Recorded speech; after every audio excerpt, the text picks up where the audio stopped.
Hello, all women out there. This travel season, I want to recommend one amazing product for you all, which has saved my life in a 15 days trip and has been doing so for last 8 years. Menstrual Cup. This amazing small cup is going to be so beneficial on your travel that you would feel so comfortable. Being a woman traveling is never an obstruction, especially during periods. The 7 amazing reasons I vouch using this. The first one, it is cost effective. One cup may cost between 500 to 1500 and will last at least 3 to 9 years depending on how you use it. Second one, it is less messy, odorless, good while you're traveling or even otherwise.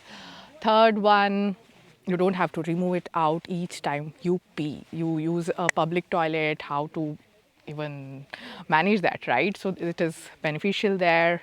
Next, it is used for a longer time. Now, if you're changing pad every 2 hours, this can last for at least 4 to 5 hours.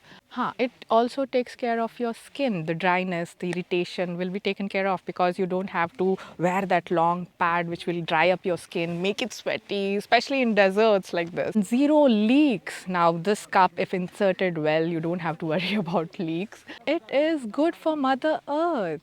Okay, the landfill that we cause, all women using sanitary pads, which will take millions of years to decompose. Imagine, we can save Mother Earth from all that mess. So these are the amazing benefits that I vouch Menstrual Cup. When are you starting to use it? Do tell me in comments if you're using it and why do you love it, and spread the word. Share the video. See you.